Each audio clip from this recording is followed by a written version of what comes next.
Welcome to another episode of the JFC. Your boy Jackson Bryan here again, and we continue moving position by position. Everything. I'd like to say thanks, guys, for all the support you guys are showing on this. Um, Hopefully, we're getting a lot of support more than usual. Remember, these are pre-recorded. Currently, I'm recording this 2 hours before the North London Derby. So if you guys do want a timestamp, then yeah. But yeah, straight into this. You remember the links. You can like, share, and follow, subscribe, everything you want to do, and also you can follow us on Twitter because that's our main page. There is a link to the articles that are written. Jackson, Jackson. I also write articles for the lower tiers. So if you know about EFL football, Championship, League One, League Two, I do that as well. So that's there as well. If you guys want to, give a look, give some support, and all of those things.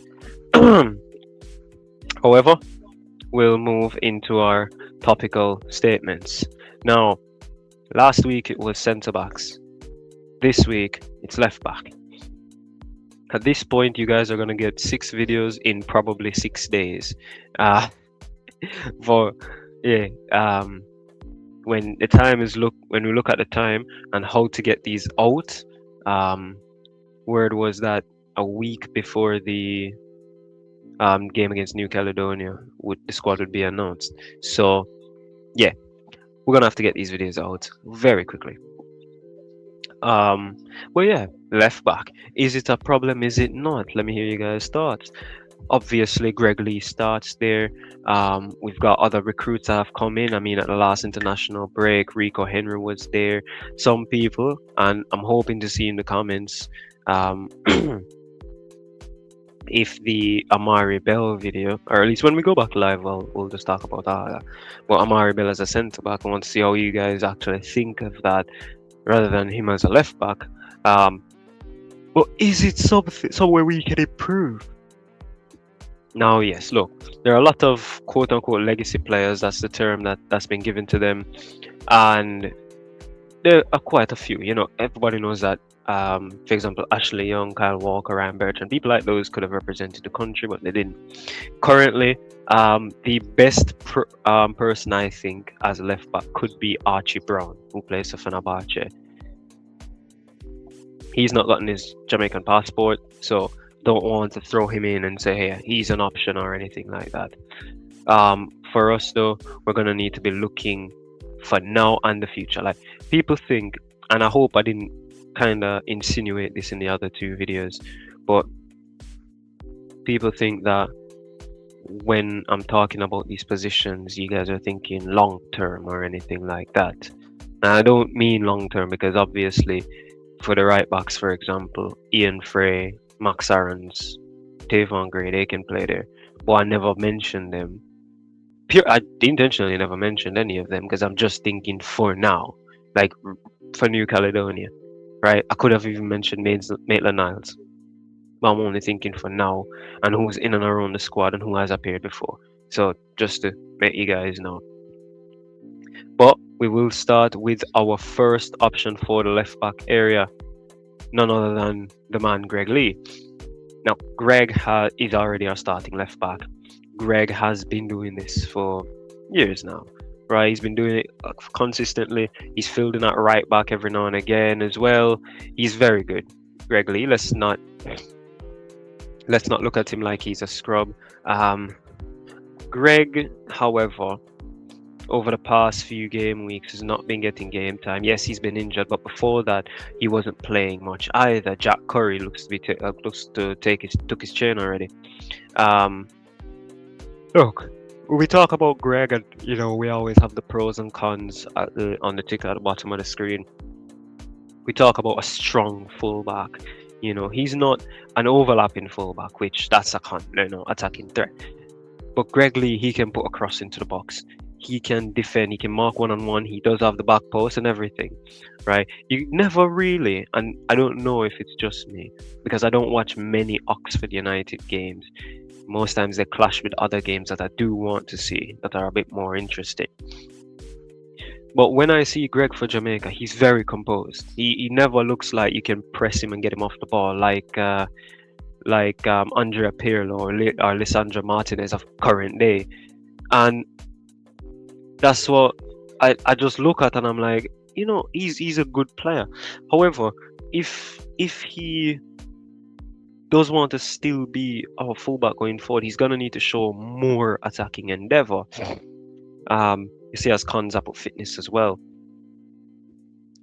By fitness, I mean he's not playing much games. You know what I mean? And lack sharpness. Maybe that's the better term. But I don't want it to be a case where he's gonna be called up and started over people who probably have started for their clubs throughout this season. It's just not. It doesn't seem fair, and it doesn't look like what the JFF are planning to do anyway in regards to their new recruitment system.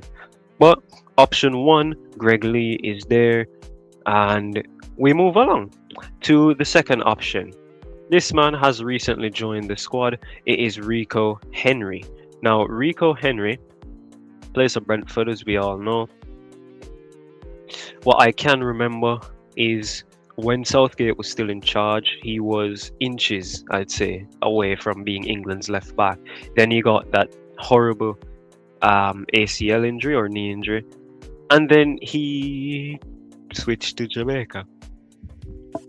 I think you guys see where I'm going with this. Was the commitment really there from the start? I mean, he was preparing himself to go to the Euros. Was it the Euros? Yeah, it was the Euros, and got injured, and the rest is history now. He's our player, but maybe he can prove us why he's here. I mean, look, undoubtedly he's got quality. Playing in the Premier League ever since Brentford's been here. Let's say that he's always been their left back. He's got a really good cross on him, up and down the flank. His stamina is next to endless. Keeps doing. He doesn't always put in the greatest of performances. I'll say that. He doesn't put in prime. Well, I don't want to say prime Marcelo, but he doesn't put in, like, for example, Andy Robertson type of performances week in, week out. He's a bit more hit and miss, but more hits than misses. If I'm to go percentage wise, I'd say 60-40. He's good in the air, stands about 6'1", if I'm not mistaken. He stands tall. Back post headers, you don't really catch him out for it. His cons, for me, I think his tackling is not the greatest. Just like with what I said with King on the last video. They're good defenders. They're really good defenders. But the tackling is not the tidiest, not the best. His positioning, it can be questioned sometimes. So you look at it and you're like, oh, well, yeah. He's out there. He's too far up. He's too deep at this point. Blah, blah, blah. But what I think, Rico Henry is the polar opposite of Greg Lee. He is the attacking force we need. I mean, there were times, especially against Curacao, where Cephas is on the left and it's just Cephas against two. There's no overlap or underlap to try and take a man away from him, and it's just him against it all. And that's never good for a winger. A winger does need that support. They cannot take on two people at once unless, their names are Messi and Ronaldo, Neymar, Ronaldinho. But legends are the only ones who can do that, mate. You don't expect a man like Ronaldo, Cephas, Damari Gray, or freaking Dujon Richards to do that. So that's my point on Rico Henry. Maybe I haven't spoken enough or covered him in good enough light, but Rico is the attacking source, what you can say, for our left back position.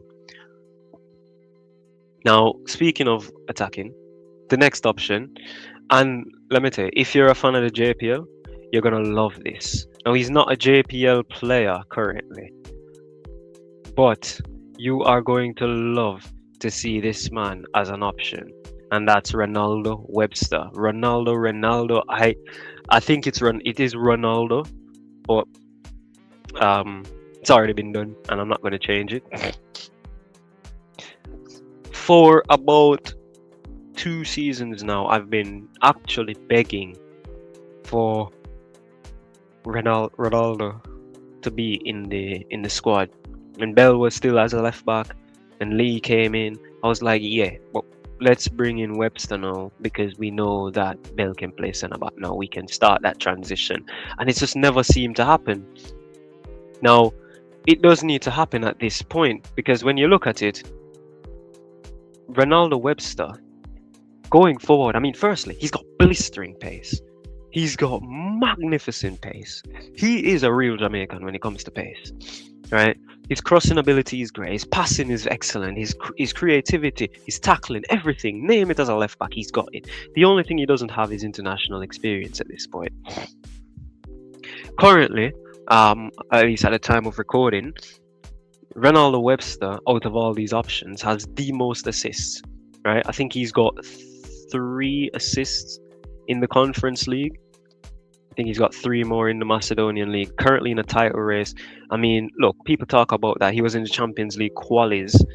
And look, from the North Macedonian League, it's going to be hard to make the Champions League. You have to go through qualifiers and all of those things. And if you lose that, then you get kicked into the Conference League or Europa League, I think.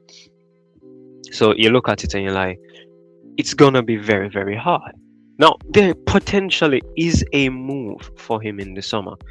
Now, I won't speak any more on that. But Ronaldo Webster, he's got to be considered. I mean, last 2 friendlies, Speed has called him up. He has played at left back, and you see what type of player he is. The overlapping, the free kicks, the crosses, sorry. But put him on a free kick, put him on a corner. He's not bad either. That just gives us another attacking outlet. For example, think about New Caledonia. Probably they go into the game thinking they're going to have to sit back, right? I've not watched them up to this day, but I will have to do it for the next live show, which would be when the squad's chosen.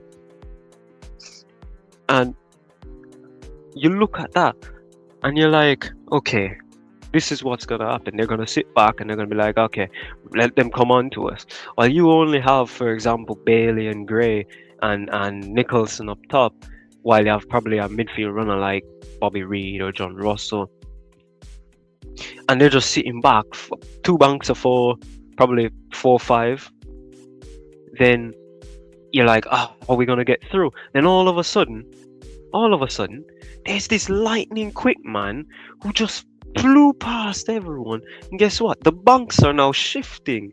So that gives Russell or Reed or whoever in the center more space to do what they want to do. You know, they're more attacking at this point. And then guess what? We're in. Ronaldo Webster is the outlet. He was a winger converted to a wing back. And I'm telling you right now, I could see him do a job in La Liga. Not even the Premier League. I think he's technical enough for La Liga itself. And we can't be missing out on a player like this for the future. So against New Caledonia, Congo, Portugal, doesn't matter. He's got to be the man. I mean, can you imagine him against a man like, who do Portugal usually play on the right? Like Conceição or Bernardo Silva, people like that. Can you imagine? Hell, even Rafa Leao, if he does decide to, alternate in the game. Him and Nuno Mendes sharing a pitch, you wouldn't even know who's quicker. And that would be fun to watch, because imagine a counter-attack. Mate, you've got to think big picture now. I'm not just talking for now, yes. For the future, yes. He's got everything that we need. Final option, and an option everybody should know, and let me just say, because I don't think I said it on the first video, but this is gonna be players who have received their Jamaican passports.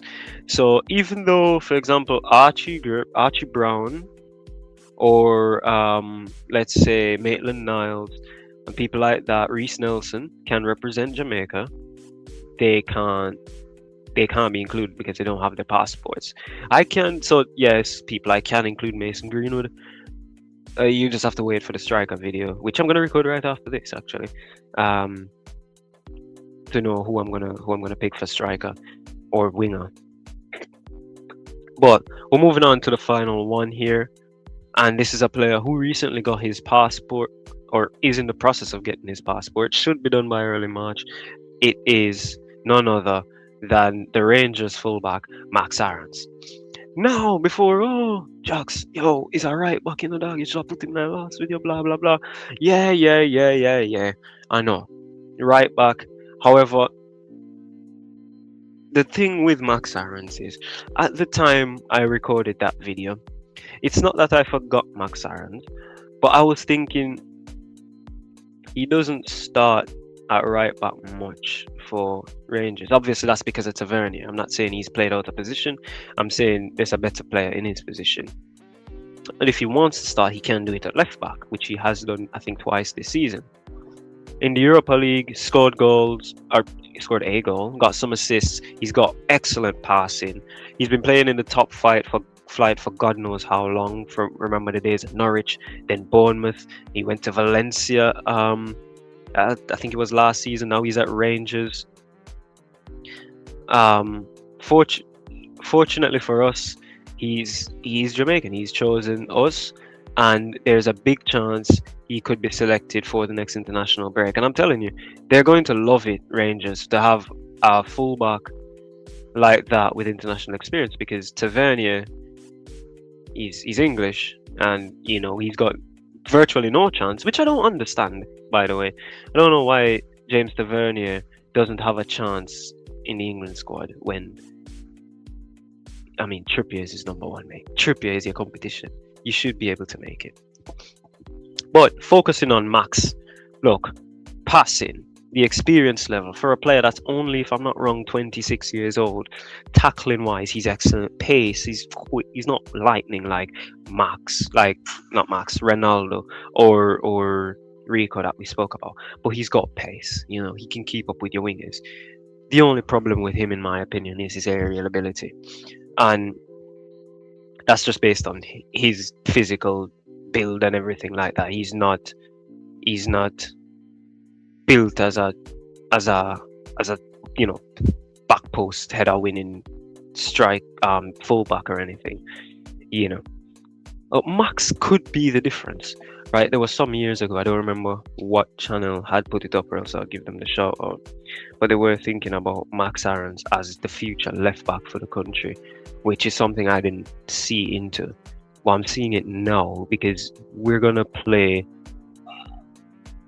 mostly while in this region anyway, with the ball. So the more ball possessors we have, the better. While when we're on the counter, I mean, it doesn't really matter. You just need to hoof it. So he is an option that we probably should have and should use going forward.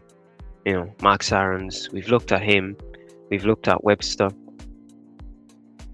we've looked at Lee, we've looked at Henry. And out of those options, I'm gonna have to make a verdict. And believe you me, this is not a difficult, or this is not a hard, what am I saying? This is not an easy decision. I couldn't get my words out. But when you look at it, you're gonna have to choose between experience or youth, pace or power, strength or weakness, I guess. I mean, it's really two or the other. And for me personally, and I think you guys should know who I want as the left back, it's got to be Webster. It's just got to be. Because look, if somehow we persist with a man like Lembakisa, then you're gonna need if you play Lembakisa, then you're gonna have to pick Greg Lee, just because one side of the pitch is gonna be overloaded. While if you pick Webster, you don't really have to worry about him bombing forward at every single opportunity, but he will bomb forward when needed. Mate, we would be fools, which I do think most of the JFF are, not to use Ronaldo Webster as the starting left back. If Speed's listening, I don't like the guy anyway. Fucked up our school program forever. Speed, if he's listening, if there's Simon listening, or Warren. If any of those guys ever listen to one of those videos, see these videos or anything, then you just got to listen. Ronaldo, Webster. Have you heard of transformative? Like when Cantona joined United, or Company joined Man City, or Salah joined Liverpool. Webster would be that transformative player to our national team. Believe you me, he would be that guy. He is that good. Now, guys, thanks everybody who tuned in. But that's my verdict. If you guys have a different verdict or think, there's someone I missed out as per usual, drop him in the comments. I was thinking about Thomas, who plays for Dunby Holden, but I don't think he does crunch any of the options that I've added here. So those are the players.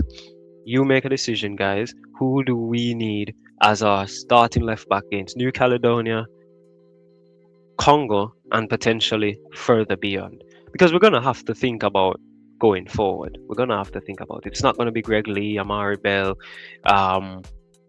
Ethan Pinnock, Damian Lowe forever. Andre Blake, because we should be looking at a future replacement for Andre Blake. But as I said, I'm not doing a goalkeeper video because that just makes no sense. Anyway, guys, thanks for tuning in. We do appreciate all your feedback, and we'll see you guys for the next one. Have a good one.